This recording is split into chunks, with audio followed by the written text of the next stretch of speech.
Baik, operator, Mbak Yura, saya sudah di ruang Zoom,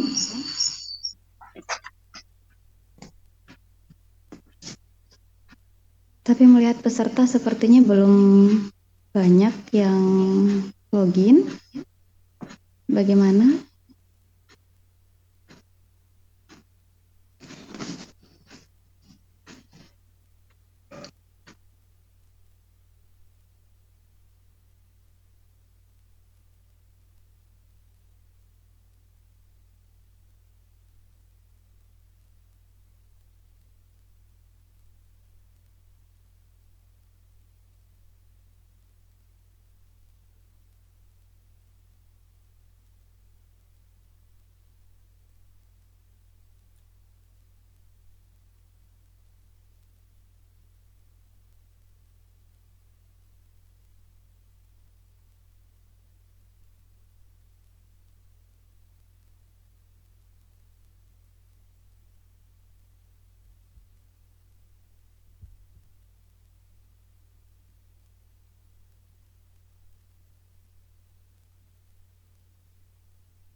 Baik, Assalamualaikum warahmatullahi wabarakatuh. Kami himbau untuk para peserta, kami mohon untuk mengaktifkan kamera. Terima kasih. Peserta, tolong dibuka kamera.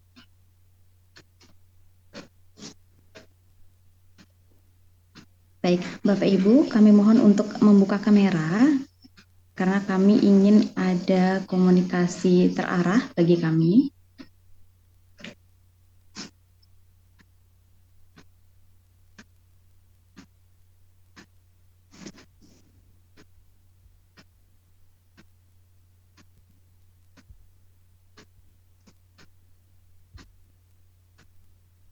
Oke, sementara kita menunggu peserta yang lainnya, kami mohon kembali untuk peserta yang sudah di dalam ruang Zoom boleh mengaktifkan kameranya.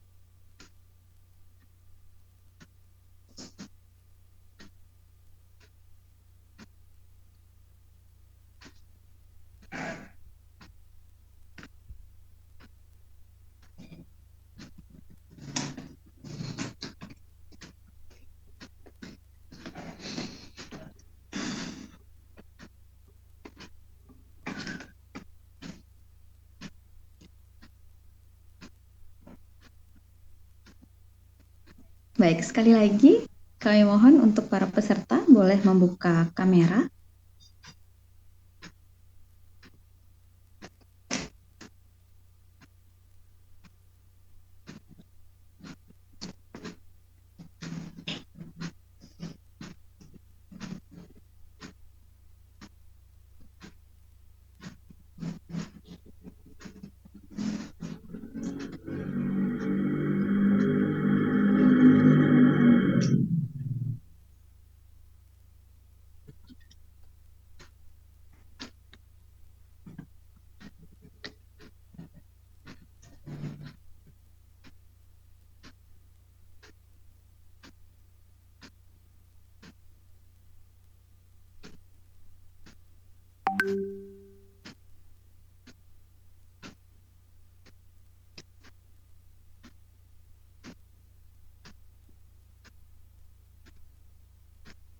Baik, acara kita akan mulai. Assalamualaikum warahmatullahi wabarakatuh. Perkenalkan, nama saya Zaini, Zaini, isyarat saya bagaimana seperti ini. Salam kenal untuk semua.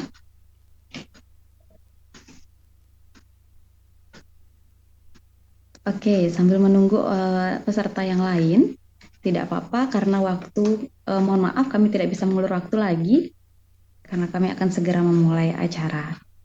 Oke, kami mulai saja dengan peserta yang ada.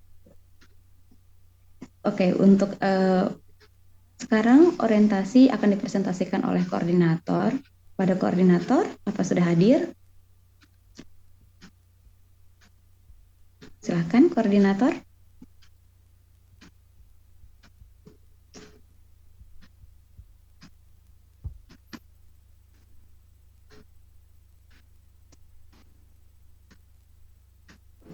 Baik, apa saya terlihat jelas? Oke, terlihat jelas.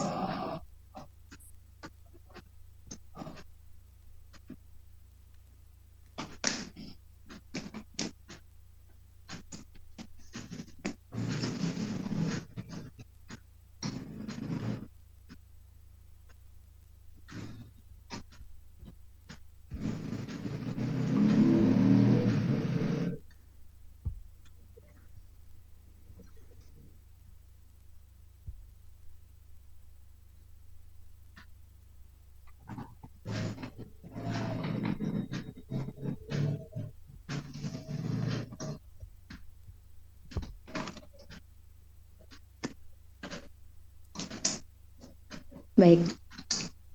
Assalamualaikum warahmatullahi wabarakatuh. Perkenalkan, nama saya FIKRI. Panggilan isyarat saya seperti ini. Oke, saya di sini sebagai koordinator Puspesindo. Oke, saya akan mulai orientasi kali ini. Oke, di gambar yang sebelah kiri itu ada gambar komunikasi dan isyarat yang kita gunakan, kami mohon menggunakan bahasa Indonesia. Oke, berikut panduannya. Selanjutnya, kami mohon untuk dapat menyimak dengan fokus, karena di sini kita akan belajar bersama-sama. Jadi semua teman-teman dengar maupun teman-teman tuli harus saling menghormati. Baik, kita lanjut.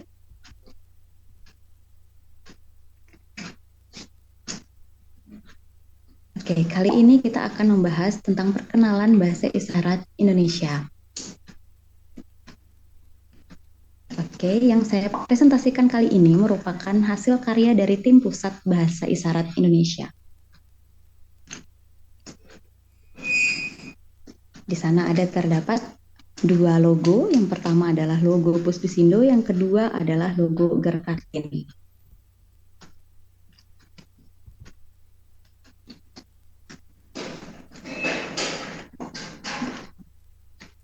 Baik, sebagai latar belakang,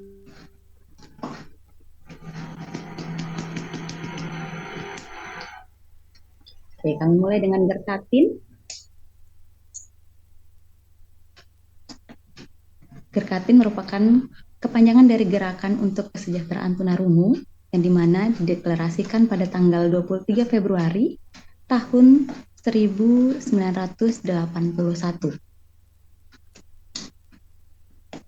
melalui Kongres Nasional pertama di Jakarta. Yang kedua yaitu Puspisindo, merupakan kepanjangan dari Pusat Bahasa Isyarat Indonesia yang didirikan di bawah naungan Gerkatin Pusat berdasarkan rapat kerja nasional pertama di Jakarta juga pada tanggal 28 Februari tahun 2009.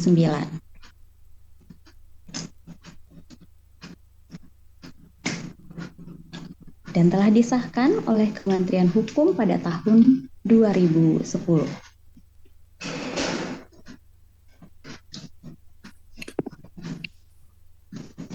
Adapun visi di sini, visinya ialah bahasa isyarat Indonesia dapat terlindungi dan diakui sebagai bahasa ibu bagi komunitas tuli di Indonesia. Selanjutnya, misi yang pertama, mempertahankan dan mengembangkan bahasa isyarat lokal sebagai budaya serta kebanggaan tuli Indonesia. Yang kedua, meneliti bahasa isyarat lokal. Selanjutnya, mewujudkan fasilitas dan akses untuk tuli. Misi berikutnya ialah membantu menjembatani komunikasi antara tuli dengan keluarga, pendidik, pelayanan umum, dan masyarakat. Misi yang kelima yaitu membantu anak tuli mengakses pendidikan yang lebih baik melalui bahasa isyarat.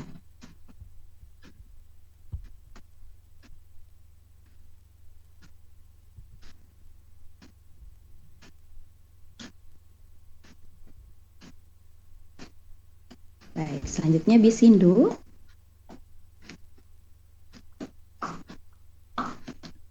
Bisindo merupakan kepanjangan dari bahasa isyarat Indonesia. Oke. Bahasa isyarat yang dimaksud adalah bahasa isyarat alamiah yang digunakan oleh komunitas tuli, bukan bahasa yang berstandarisasi. Bahasa di sini yang memiliki arti, maksud, serta manfaat atau bunyi-bunyian yang bermakna. Di Indonesia sendiri terdapat lebih dari 6 bahasa isyarat yang berbeda-beda. Contohnya, di Jakarta memiliki bahasa isyarat sendiri, Jogja, Bali, hingga Papua, termasuk NTB. Kami lanjut.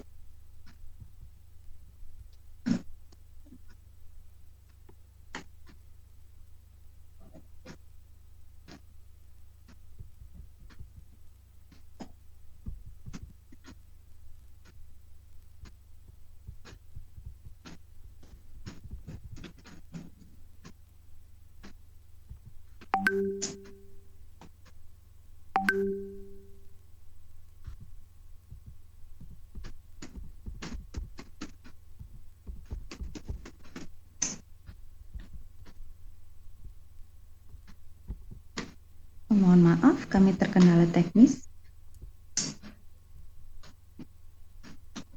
Oke, baik, kami lanjut.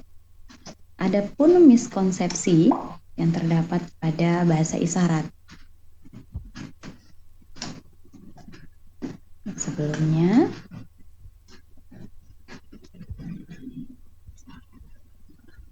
maaf.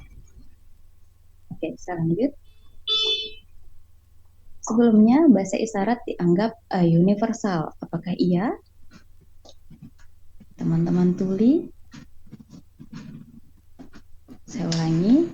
Apakah iya, teman-teman tuli, menggunakan bahasa isyarat secara universal? Jawabannya tidak universal ya. Karena di seluruh dunia berbeda-beda seperti yang saya jelaskan. Di Jakarta berbeda isyaratnya dengan di Jogja serta di daerah lain bahkan di negara yang lain.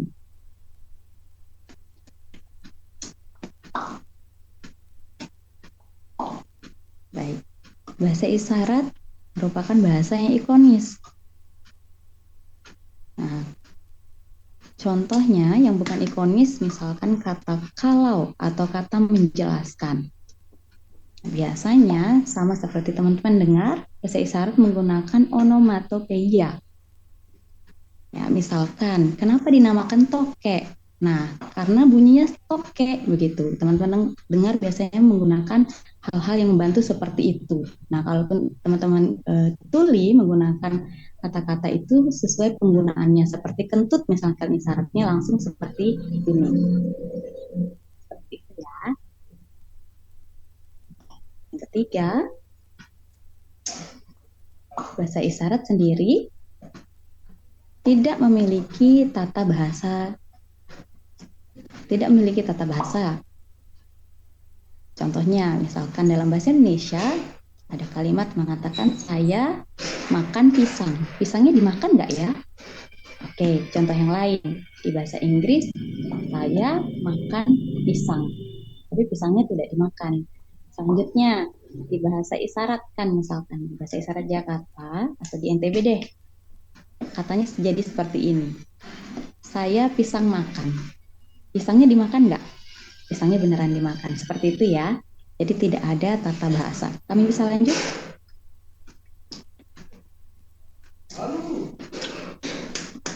Oke, berikut ini adalah perbedaan budaya tuli yang lebih detail. Contohnya di perkenalan.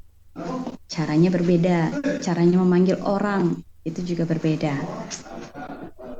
Cara yang ketiga yaitu cara menarik perhatian umum. Sangat terlihat berbeda dengan teman-teman dengar. Nah, jika berkomunikasi, kontak mata dengan tutur itu wajib ya. Jadi saling menatap saat berkomunikasi. Selanjutnya jarak waktu berkomunikasi. Lebih fleksibel biasanya. Yang keenam, bunyi-bunyian ketika beraktivitas. Jadi ini lebih detail budaya tulinya. Oke.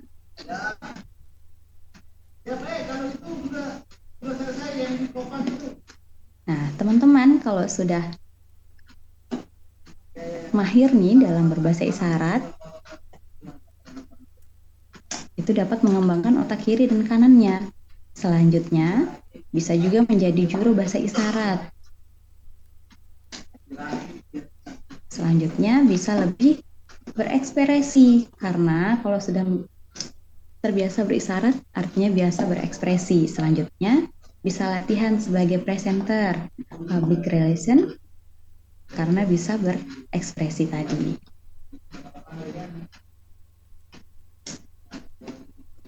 Kemudian tentunya bisa berkomunikasi dengan teman-teman tuli secara langsung. Bisa berkomunikasi jarak jauh, bisa juga berkomunikasi di dalam air menggunakan bahasa isyarat tadi. Selanjutnya, yang tak kalah penting ialah dapat berkomunikasi dengan disabilitas ganda. Contohnya yang buta dan tuli. Serta masih banyak lagi manfaat yang lainnya.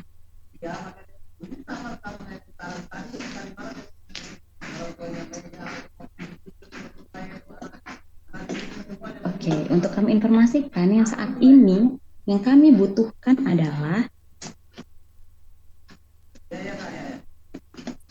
pertama ialah juru bahasa isyarat.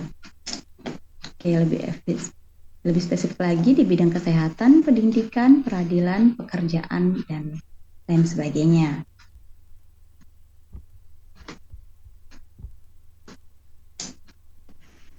Yang kedua, kami juga butuh guru untuk anak-anak tuli yang menggunakan bahasa isyarat. Yang ketiga, pekerja atau bos yang memahami komunitas tuli beserta kemampuannya, budayanya, dan bahasanya pastinya. Yang keempat, orang tua yang punya anak tuli sebagai dapat mempelajari bahasa isyarat. Oke. Yang kelima, masyarakat umum dapat menerima tuli sebagai masyarakat juga tentunya.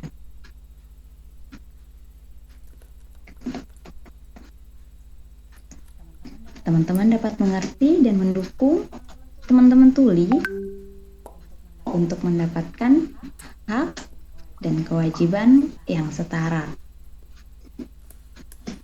Paling terakhir, dukungan dari pemerintah untuk mengakui bahasa isyarat yang digunakan oleh komunitas tuli itu sendiri.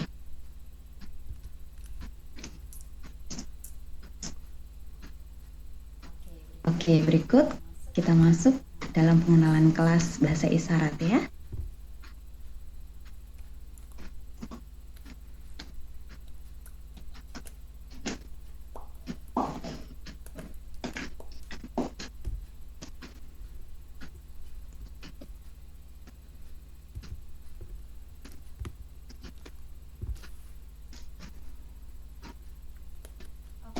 Oke, nantinya teman-teman akan menjalani pelatihan ini di triwulan pertama sebenarnya, tapi kita akan mulai di Februari sampai dengan April 2024. Untuk kelas yang kemarin kami review ada kelas A yang Sabtu sore.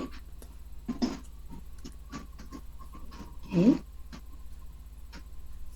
Selanjutnya ada kelas A yang Rabu malam.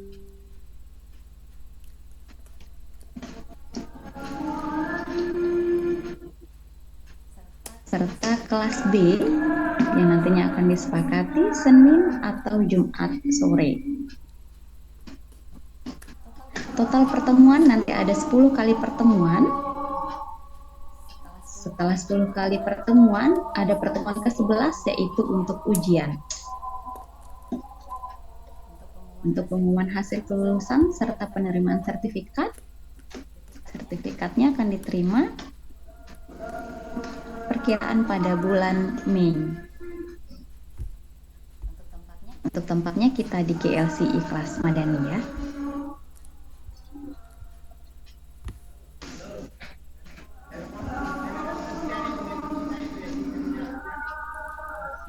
Baik, jika disusun jadwal, jadinya seperti ini ya teman-teman. Nanti di Senin, di hari Rabu, Jumat, dan Sabtu. Untuk sesinya, sesi sore jam 4, dan di sesi malam di jam 7 sampai jam 9.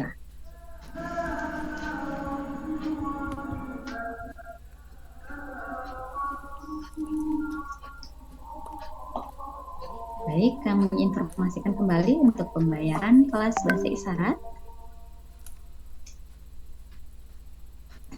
Untuk yang online dan yang offline.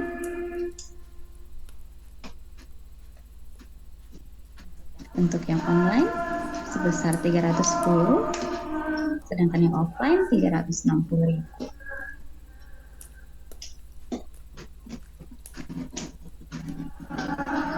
Oke, untuk batas pembayaran kemarin sudah jatuh pada tanggal 5 Februari 2024.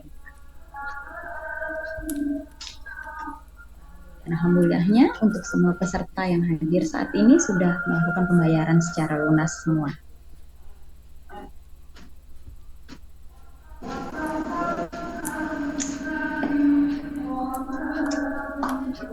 Oke, ini ada tata cara mengikuti kelas online, tapi saya rasa tidak saya jelaskan. Oke, saya akan membacakan peraturan kelas. Oke, yang pertama yaitu disiplin. Yang kedua, datang terlambat lebih dari 15 menit, kami anggap alfa atau tidak masuk.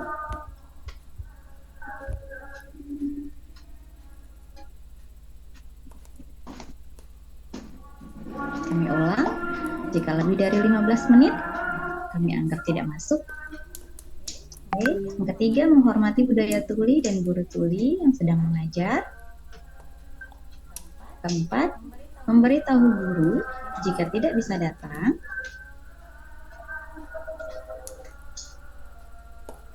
Selanjutnya tidak boleh pindah-pindah kelas sesuai keputusan koordinator kelas, kalaupun bisa pindah.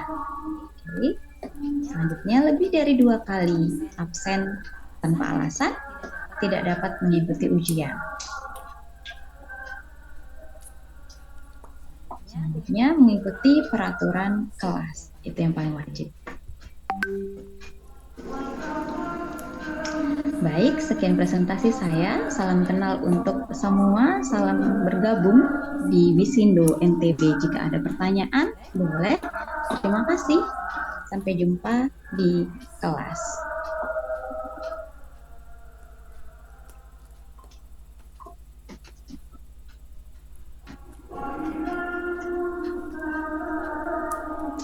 Saya balikkan ke MC, silahkan.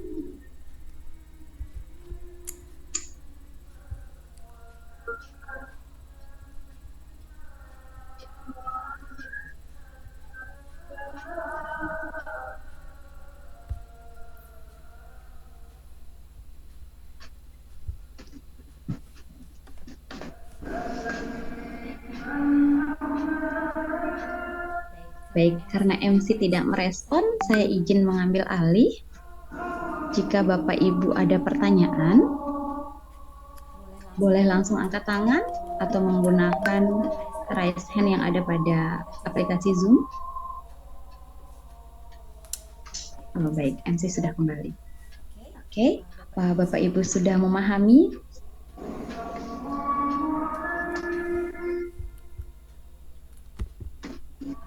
Oke, saya harap semua teman-teman yang hadir bisa memahami yang disampaikan oleh koordinator, karena itu akan mempengaruhi keberlangsungan pertemuan kita berikutnya. Oke, kalau kira-kira ada yang bertanya kah?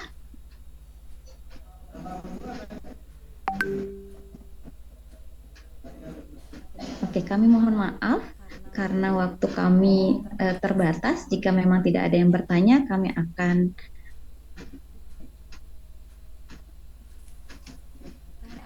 menutup, tapi sebelum itu kami mohon izin untuk pindah Zoom. Kami akan informasikan ke chat link Zoom berikutnya.